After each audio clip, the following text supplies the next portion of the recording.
Yeah, General, can you hear me? This is Joshua Meservey from the Heritage Foundation. Great. Yes, I can hear you. Okay, great. Well, welcome. Really pleased you can join us this morning. I'm just going to get us started right away if you're ready, General. Yes, I am ready. Thank you very much.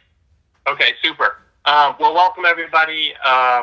My name is Joshua Meservey. I'm a research fellow for Africa at the Heritage Foundation.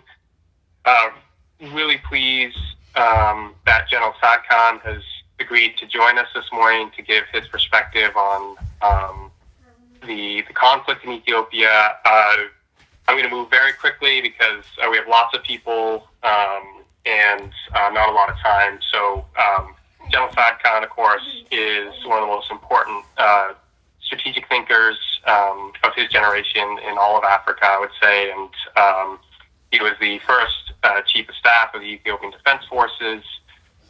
He was the architect of one of the architects of the war against the Derg, the successful war against the Mengistu regime, and he's currently a member of the Tigrayan Defense Force as Central Command, Government of Tigray Central Command. So, General, I'm going to turn it over to you for your opening remarks and your opening reflections, and then we'll move to discussion and Q&A.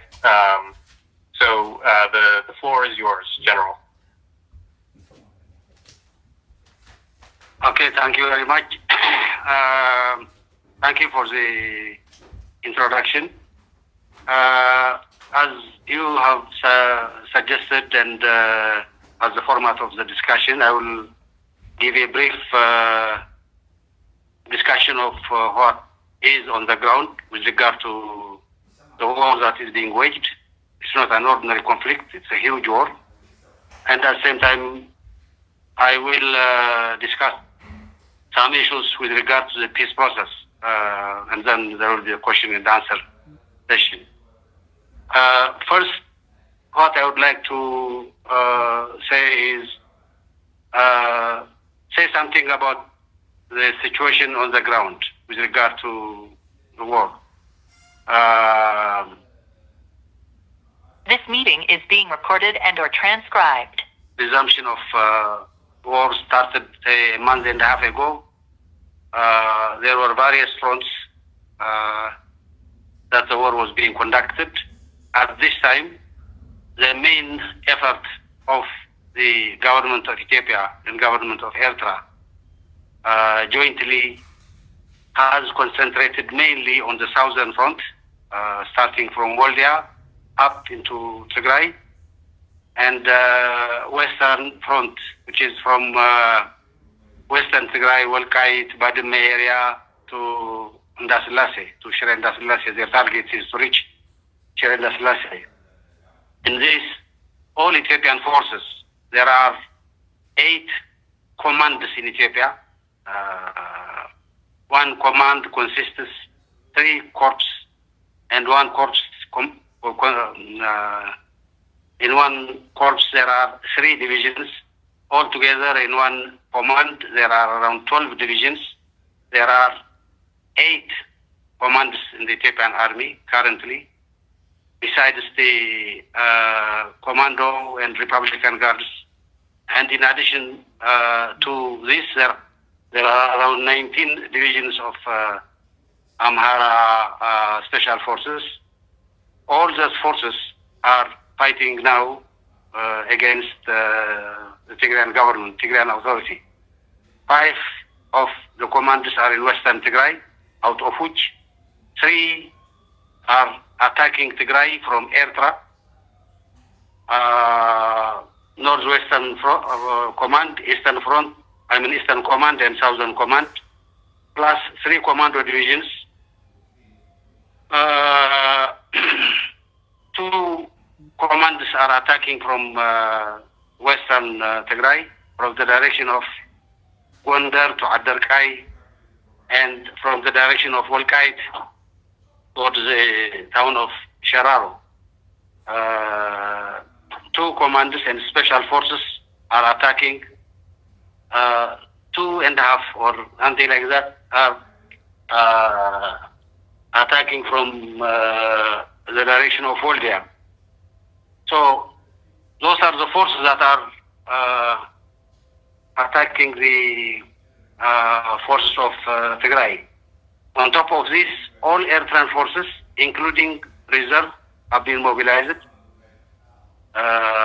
Those are generally around 54 divisions, out of which 6 are mechanized divisions. Around half of all those forces are, around 24 divisions are attacking Tigrayan forces from western Tigray in coordination with the Ethiopian forces. Around 5 to 6 divisions attacked from the eastern front, from the Barahale direction towards Mekelle.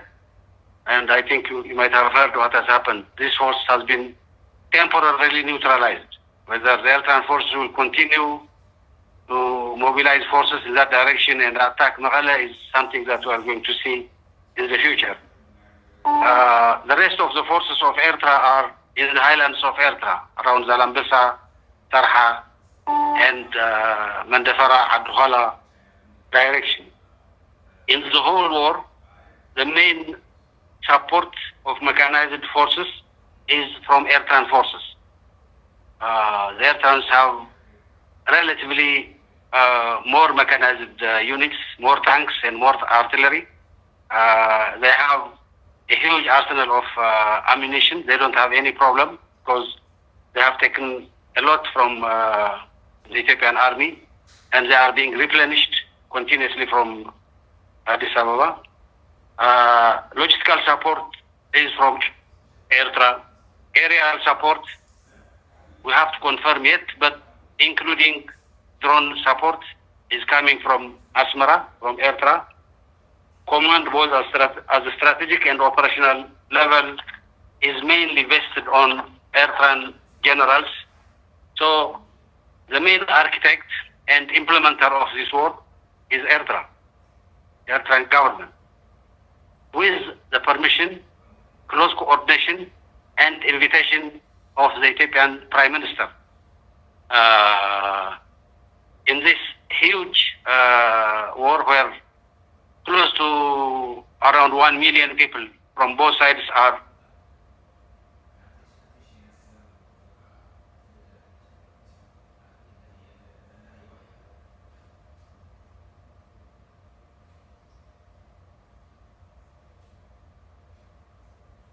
General, you just went on mute. So if you could unmute yourself. How about now? Is it okay? Yeah, perfect. You cut off right after you said there was 1 million men mobilized on each side. Yeah, roughly around close to 1 million, out of which close to slightly less than 1/4 are forces under TDF. The rest are from the other side. In this huge war where we are blocked for the last roughly 3 years, Tigray was blockaded 1 year before the war, and it has continued, especially after the government of Tigray controlled Mekelle. We are left alone with no other option except to fight for our survival.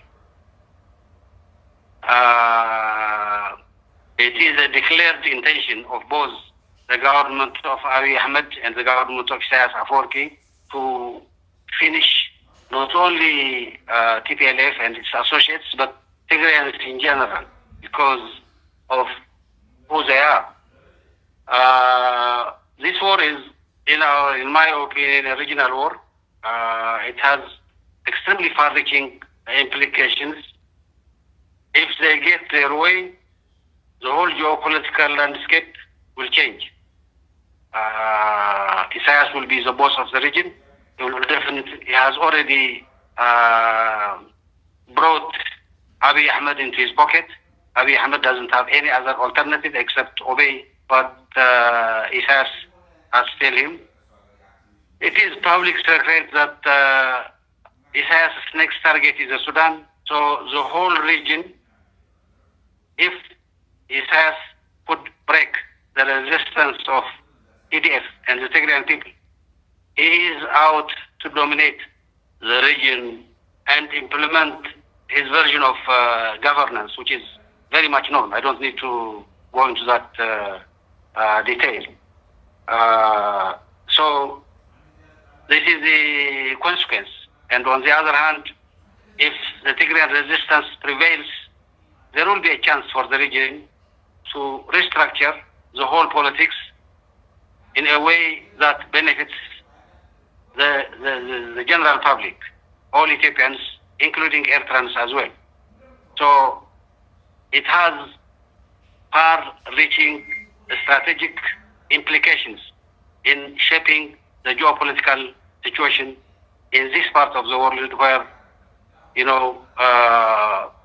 as it's known, this region is situated in the western part of the Red Sea. The strategic significance of the Red Sea is very much known. I don't need to go into that detail.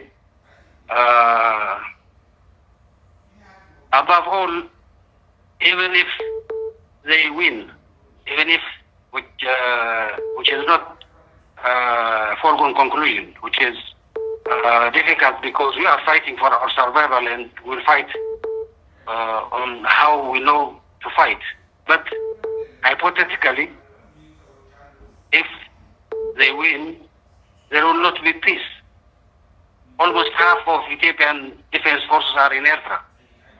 Whether those forces will be extricated or come out of Eritrea willingly is doubtful, because Isaias has a habit of retaining those forces and using them for his own purpose. And Isaias, Eritrea cannot dominate Ethiopia, even if they wish so, because it's not a matter of Abiy Ahmed. The whole Ethiopian population will not accept the domination of tiny Eritrea, huge Ethiopia, which has far-reaching implications. And Ethiopia cannot again reconquer Eritrea. So the scenario, even if this war has been has gone according to their script, it does not bring peace. It will bring another level of complicated political security challenges to the whole region.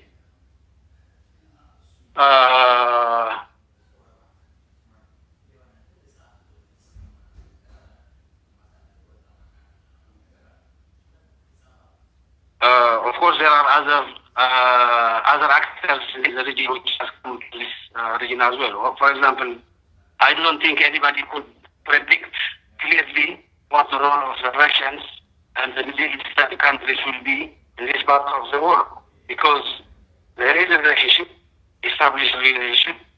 They have their own national interests and geopolitical interests. They will try to use Isaias as a vehicle to further their interests in the region.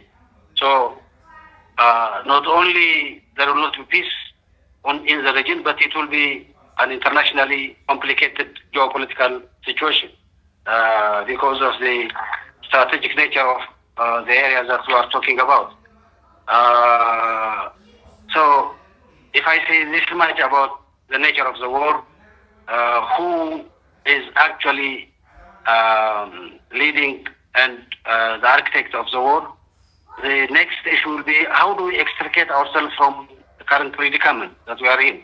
For us, Tigrayans, peace is a strategic choice because of what we are, who we are, where we found ourselves to be.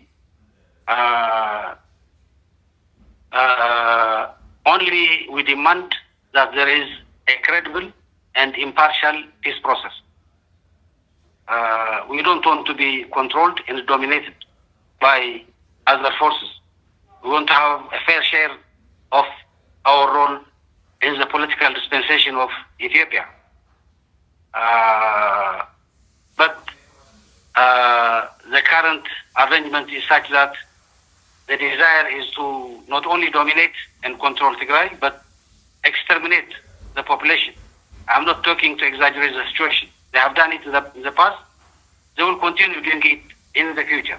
They are doing it currently in the areas Eritreans and Ethiopians control in western Tigray, in Abiabo. They are raping, they are looting, they are killing, they are exterminating people. That's what is happening. So the only chance left for Tigrayans is to fight for survival or demand a credible and impartial peace process that will resolve the problem.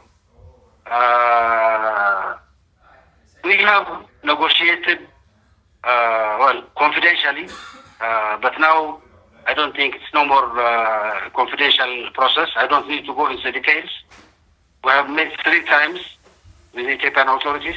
We have discussed, and I would like to thank the American government for organizing those meetings. Without going into the details, in all the 3 occasions, we reached agreements. We abided ourselves by the agreements reached at that time. But we were betrayed in all 3 occasions. The last being the one that was done in Djibouti, where we came out with a clear proposal of cessation of hostilities. And of course, what needs to be done in the cessation of hostilities. This has been made clear in the proposal of the Ethiopian government on September 11 to the whole world. Those proposals did not come out of the blue. They came on the basis of the meetings we had with the Ethiopian authorities at different times. And in most of the issues that we have raised, we have discussed with them and reached some agreement, but betrayed. There is no, up to now, there is no response to our September 11 call for an agreed cessation of hostilities. Our proposal is to end the carnage. We need to start a peace process. The peace process cannot start just simply by saying let's start a peace process. The first thing we have to do is we have to come into a cessation of hostilities. People are shooting at each other. This has to stop. There is a carnage that's being done. This has to stop.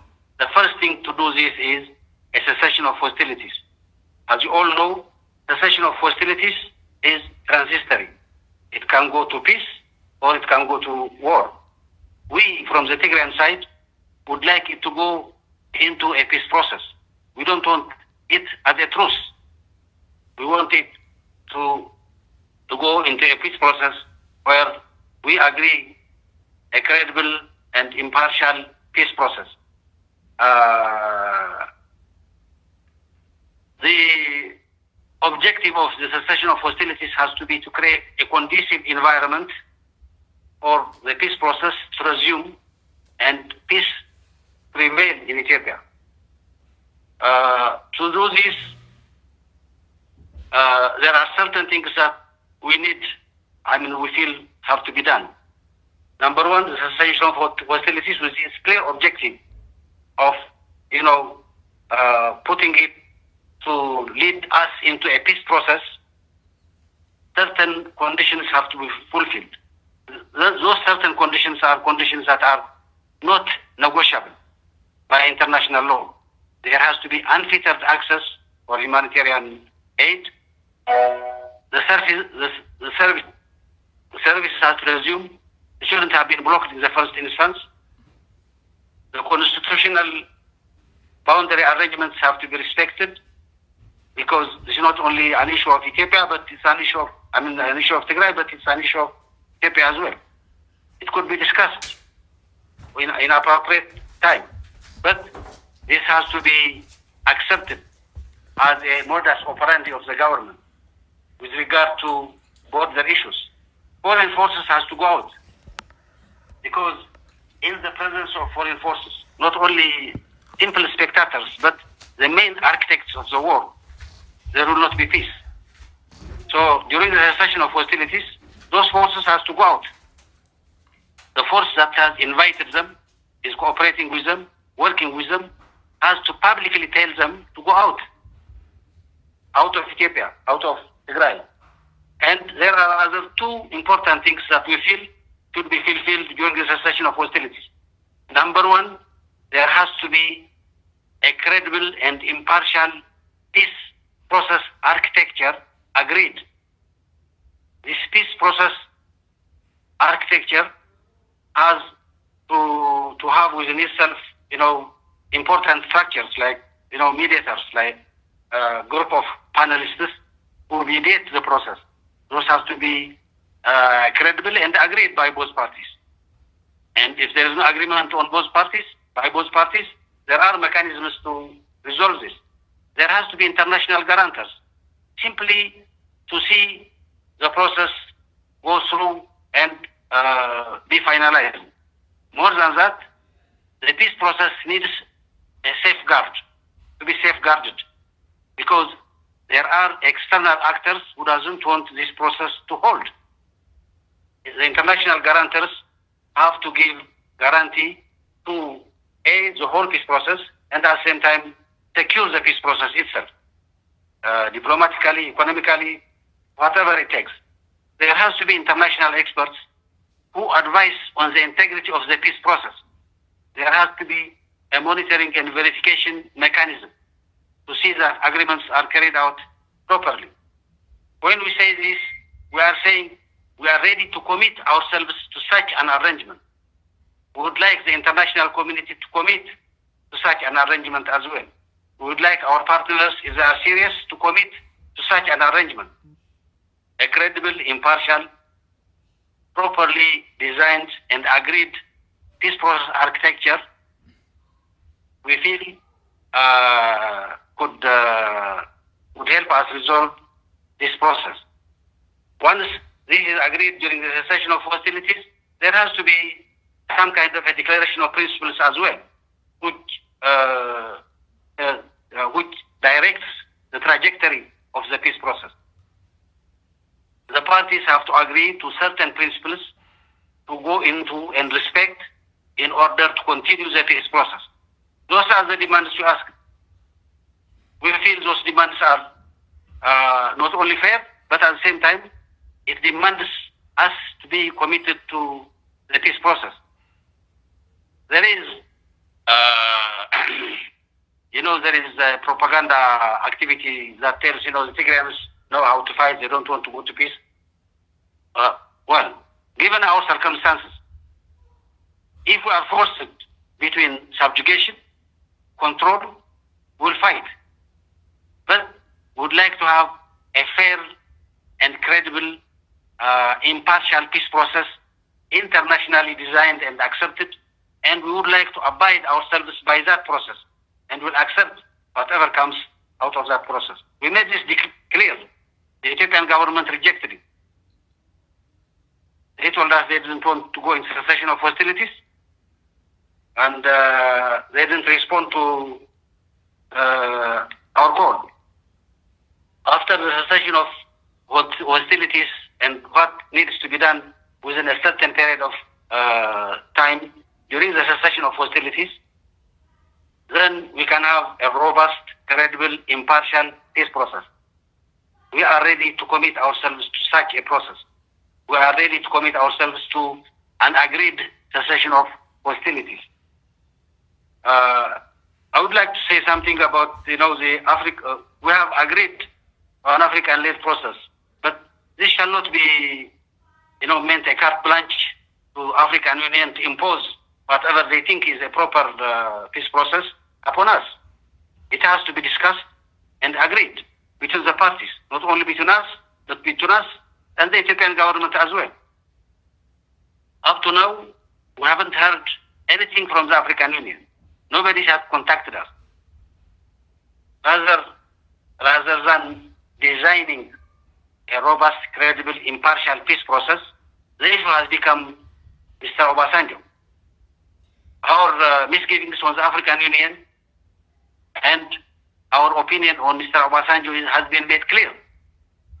With all our misgivings, we have accepted the Continental Organization, but we haven't changed our position on Mr. Obasanjo. We don't want to make Obasanjo an issue. What we are saying is, let's have a credible, impartial, robust peace process architecture in place, and then we take it from there. And there are modalities and traditions for this kind of a process to be put in place.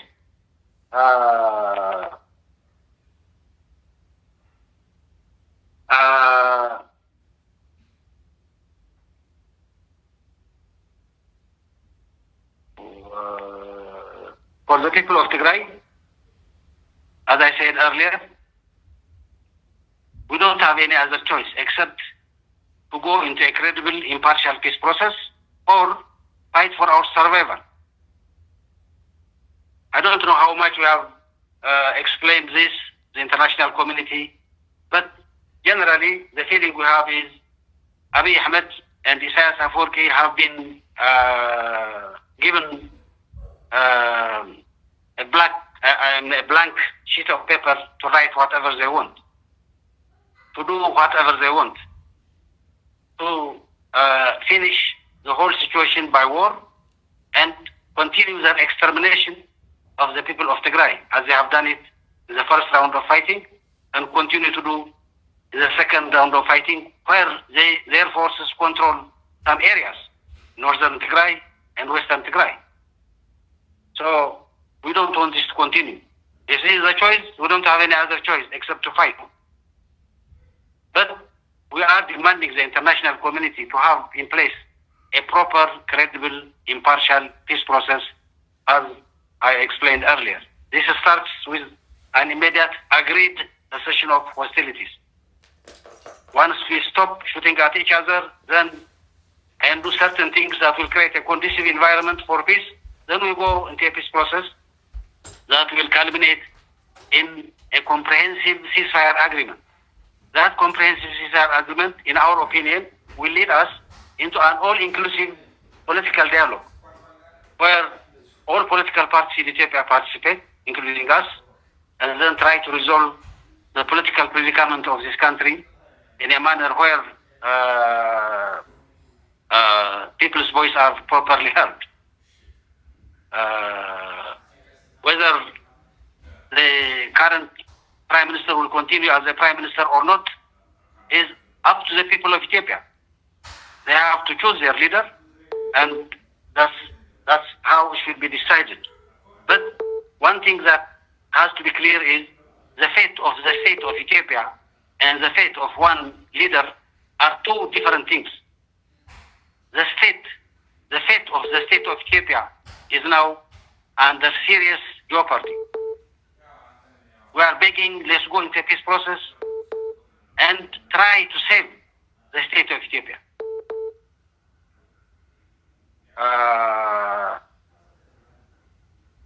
Those are the points I have on both the current situation on the ground and the diplomatic community. Thank you very much. I will respond to some of your questions. Thank you. Great. Well, thank you, General. I really appreciate that overview, and I was frantically scribbling notes here because there was a lot there. I'll start with just one quick question. For those of you who have questions yourselves, you can use the hand raise emoji, and then I'll call on you.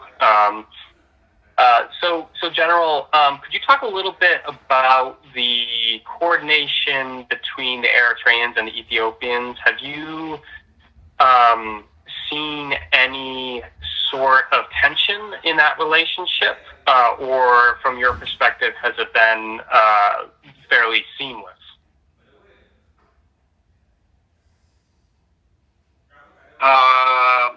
Well, there are reports that we get.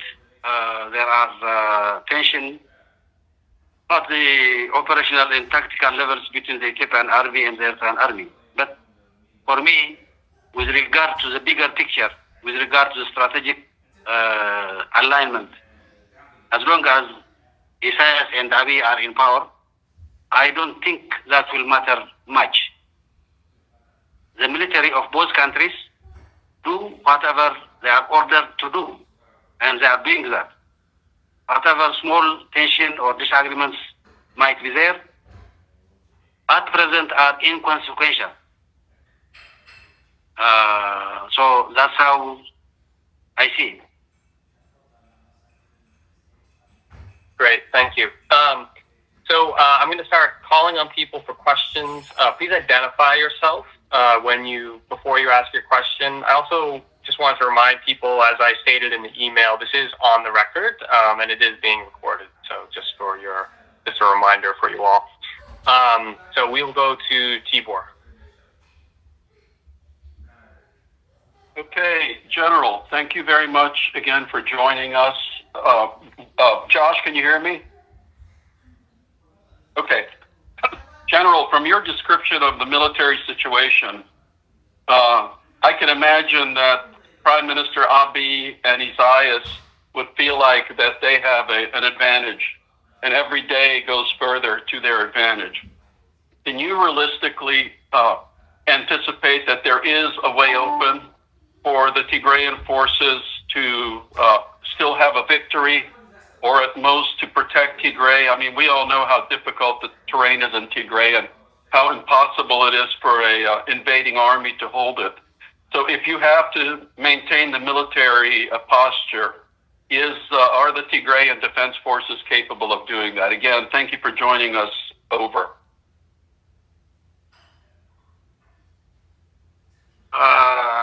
Well, thank you, Ambassador Tibor.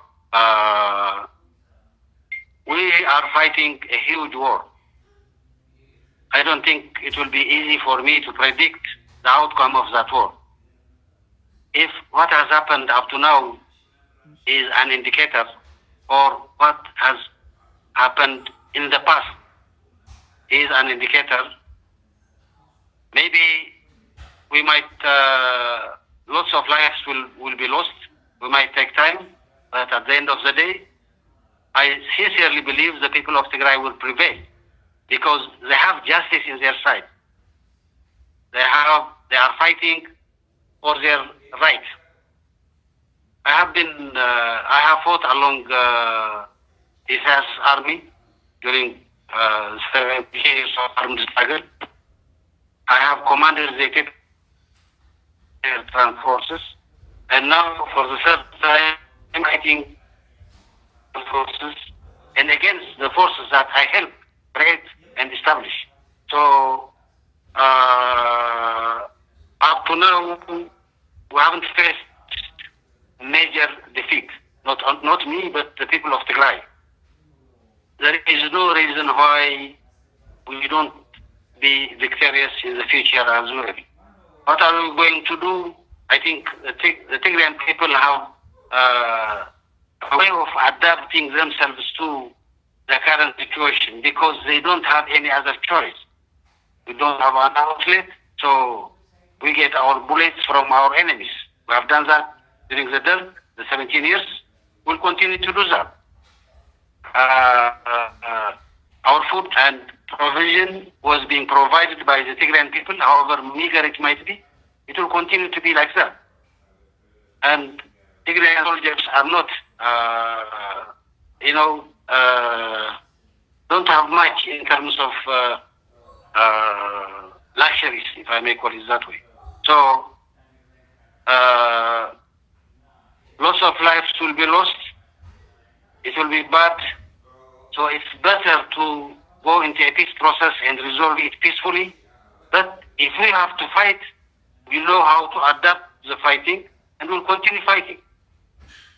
And at the end of the day, since we are fighting for justice, for our rights, for equality, the Tigrayan people didn't ask for anything.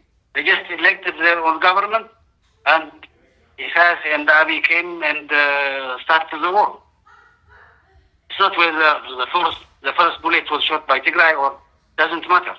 The strategic preparations were finalized. So the choice for the people of Tigray is to fight and survive or succumb. And in this situation, it's not the ordinary type of, accepting defeat. It is total extermination. That's what they do. That's their professed aim. Their ideologists, everybody else is doing. I'm saying that there's a propaganda in every aspect. So they are not giving us any other chance except to fight the finish. And if we are forced to fight the finish, we better come with solutions that will help us make the enemy not able to defeat us. That is the. So what I'm saying is, nobody can predict the outcome of. Sorry, am I online?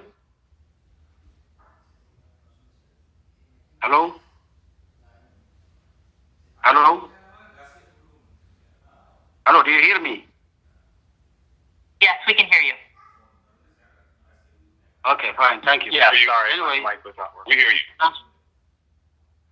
That's why what I would say. We have to adapt based on our experience so far, and then try to survive as people, even when we are left alone by the international community. That's the case up to now.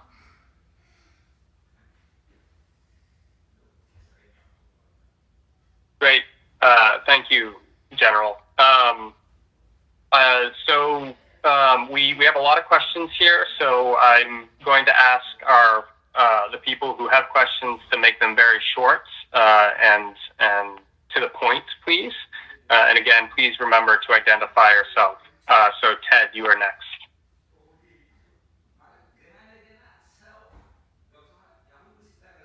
Thank you, Joshua. My question will be very brief.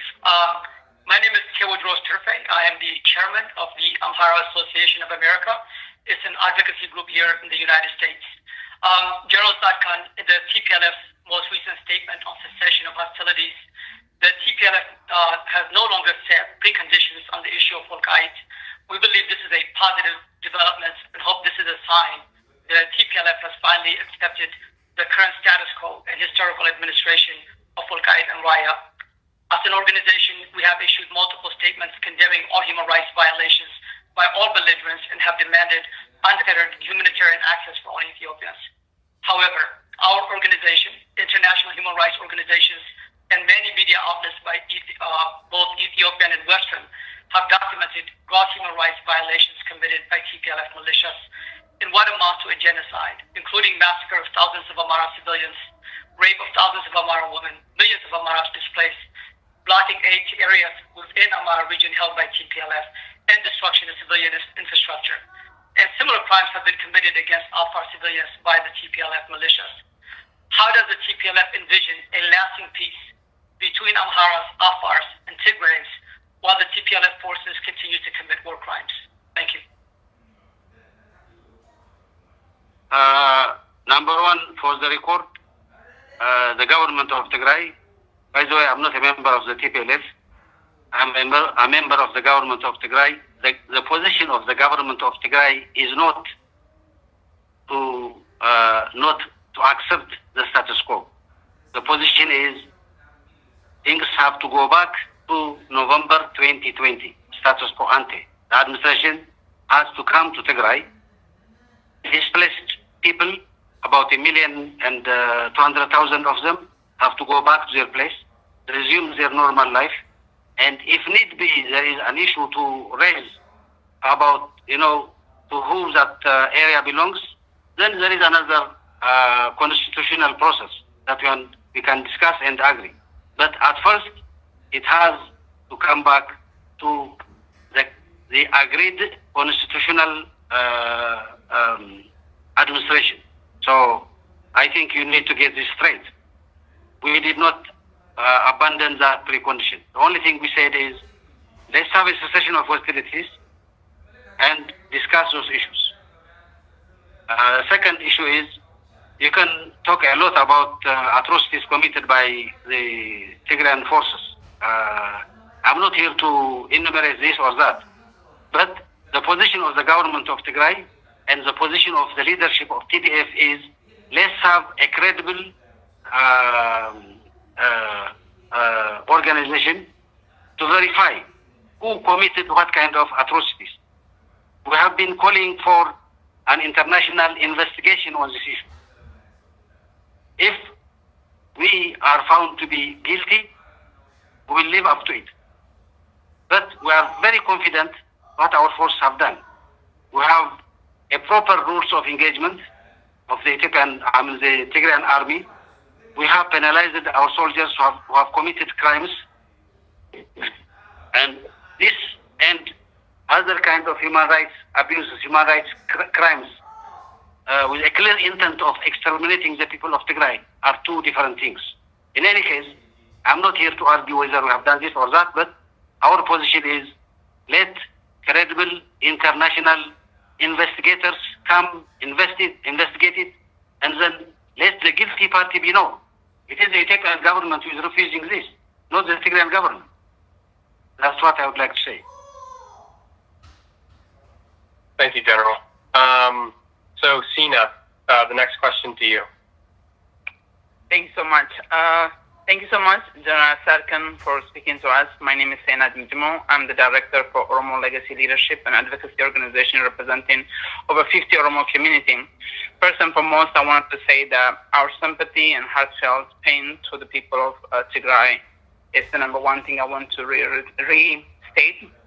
We feel the pain.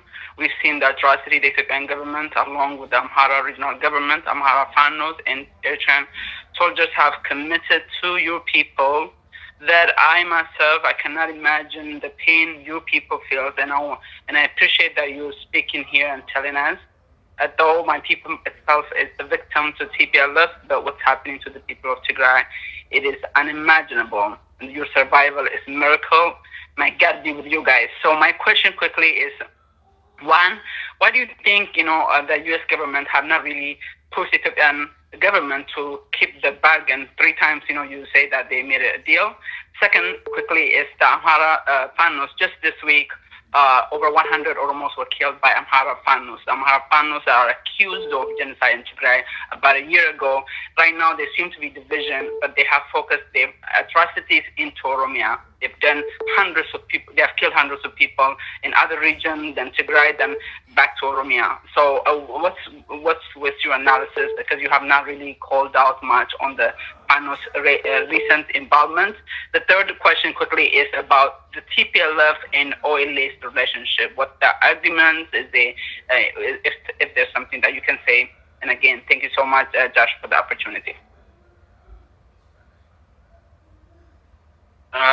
Well, thank you very much for the sympathies that you have expressed to the people of Tigray. I really appreciate.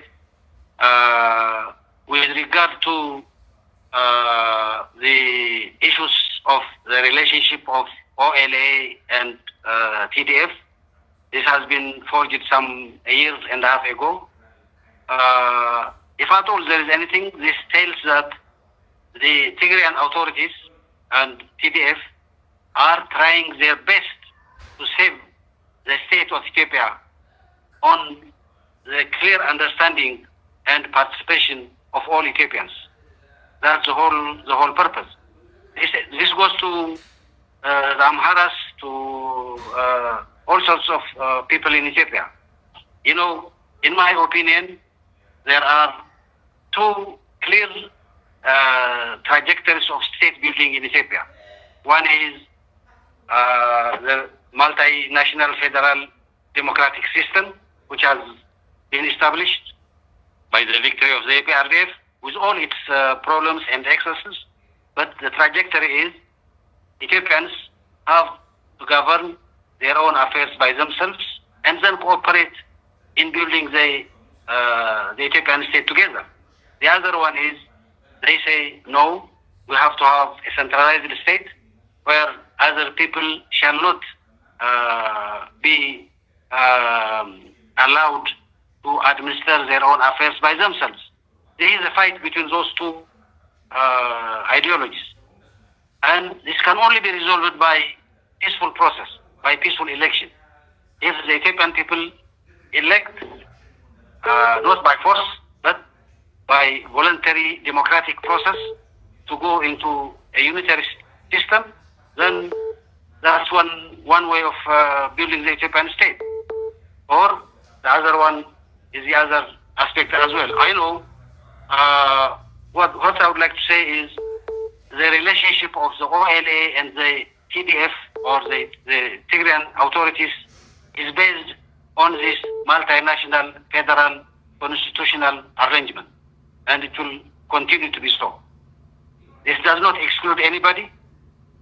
It includes anybody who have this vision of building an Ethiopian state that will gradually evolve into a strong state. So I do really sympathize with the atrocities that are being committed in Oromia as well.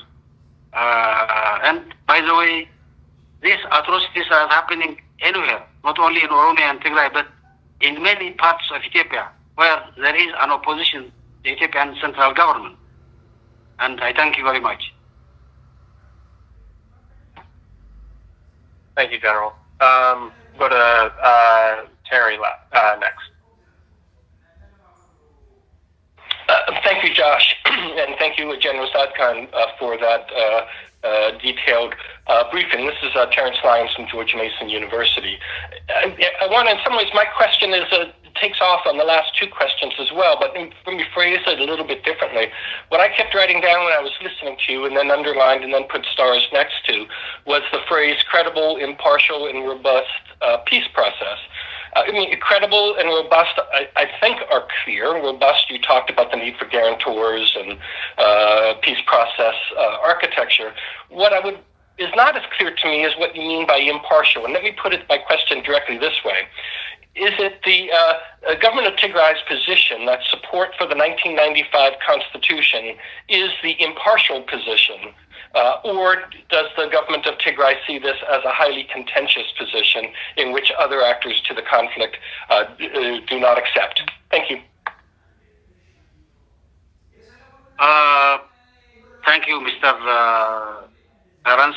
And our position, the position of the government of Tigray is any peace process that shall go forward has to accept, in our opinion, it is, of course, contingent to our other partners to accept this as well, has to accept the 1995 Constitution as a basis for resolving the conflict in Ethiopia. We don't see it as impartial. Well, I know there are other forces who say this has to be scrapped. Well, this has to be scrapped on the basis of the will of the Ethiopian people. It shall not be scrapped by means of arms. That's where the problem comes.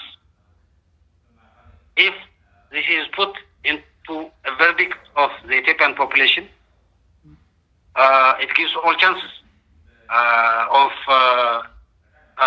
amending it, see the experience so far, and then develop it. Or other parties might say it's not for us, and we shall go our own way. So, but if I have clearly understood your question, I don't see it as impartial. I see it as a basis for resolving the problems in Ethiopia, not only in Tigray, but in other parts of Ethiopia as well.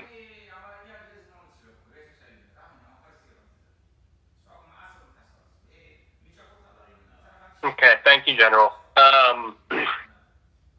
So we have 2 minutes left in our allotted time here. General, do you have an extra 5 minutes to spare if we go a little bit long? Fine, go ahead. Okay, great, thank you. So Johannes, you're next.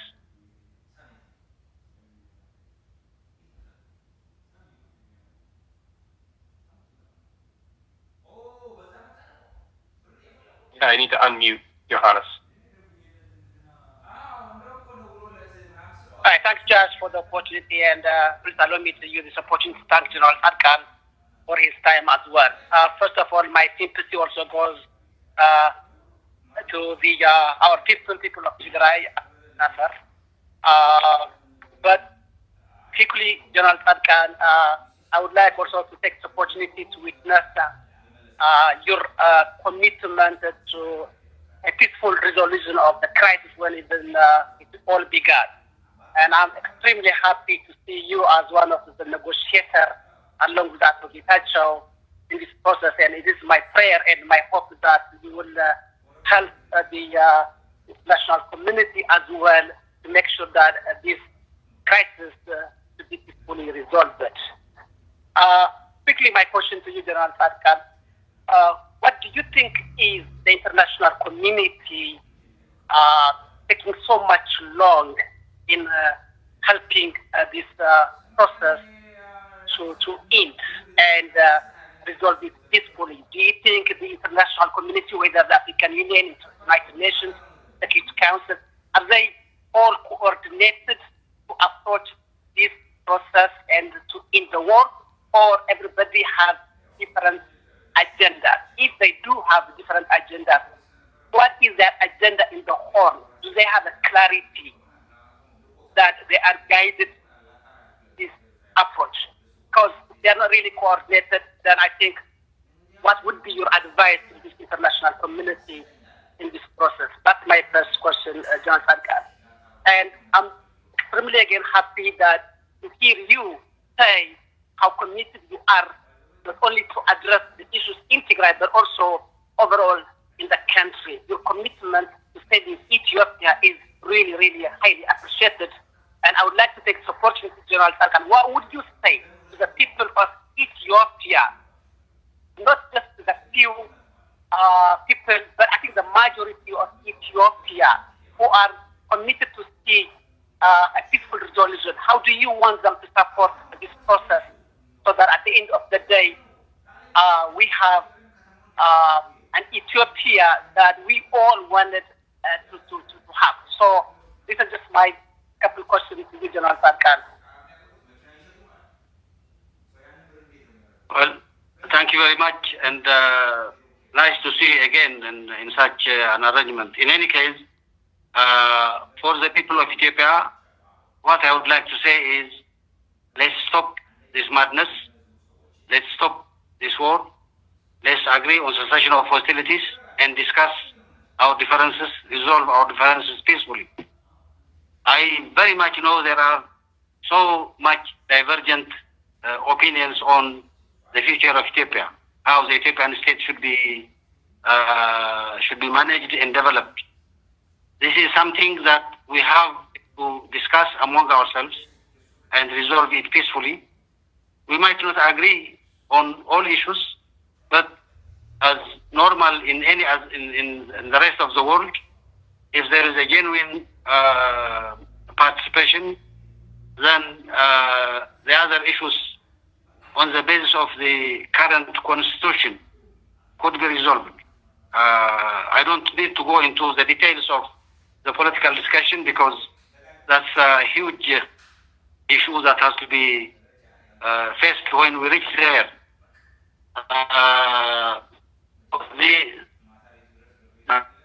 You asked about the international community. Number one, I would like to again appreciate the American government for their commitment so far and assisting the process to come into an understanding in the past. Above all, I really appreciate what the American government has done in terms of humanitarian aid to the people of Tigray, which reached the people of Tigray at a very critical moment. Apart from this, then there are issues that I don't understand either. It is for the American government to explain. I have put the strategic significance of this war.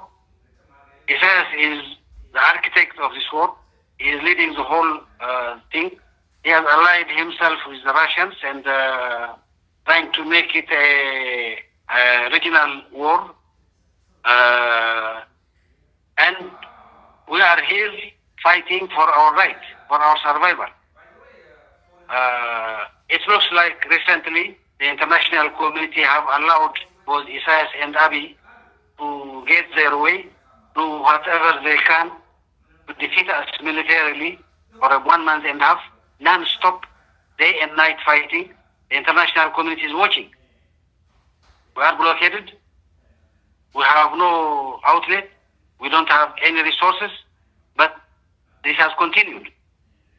Why is the international community, we have clearly put our proposal on a peace process to start from a cessation of hostilities and then continue the next process. But there is no strong reaction to make it happen. Why is that so? I don't know. It is for the international community to respond, to see, and do something. And actually, to be honest, I feel this kind of interaction will help in forging opinions towards peace. That's what I can say. Thank you, General. Okay, so we're to our very last question here. Berhanu, you get to do the honors for the last question. Thank you, John. I don't hear you well. Is it okay now? That's better, yes. Okay. First, General, thank you for your time. Knowing you can really recognize me or not, knowing your position before, I'm sorry that you are trapped in this situation. Because you were a peacemaker, not a general before the war. Having said that, I, regardless who is dying, I want you to know that Afar, Tigray, or Anamara, we all are Ethiopians. We are really happy over this. Now, with that, I have a couple of questions. Question number one, some of the conditions used of the peace process in what, such as the free to 2027 and some other. In other words, clearly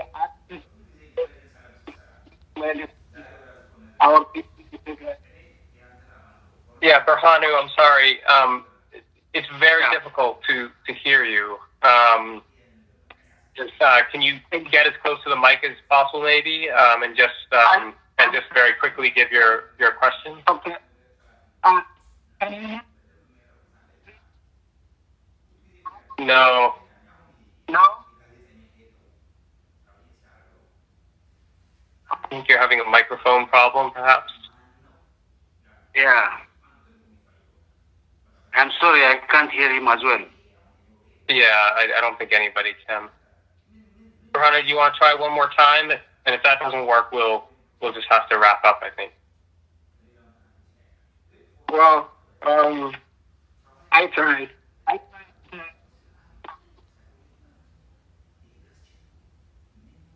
Yeah. Maybe somebody with me.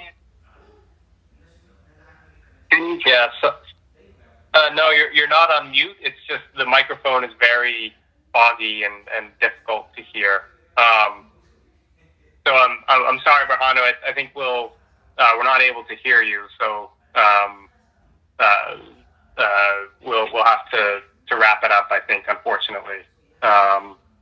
Well, General, thank you so much for your time. I really appreciate it, and I appreciate your perspective on this. And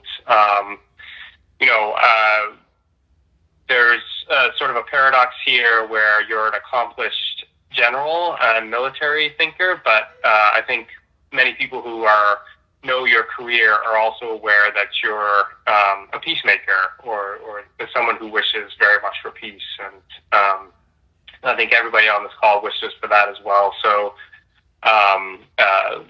let us all hope and pray for that comes quickly. In the meantime, thank you again, General. Thank you, everybody, for joining us.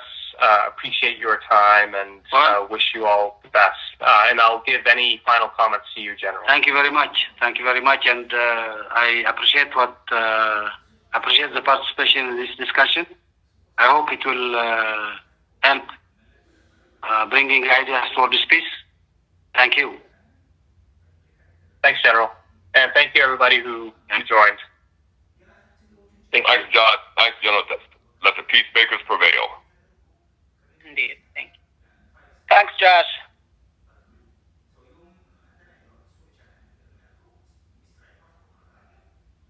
Hey, Josh.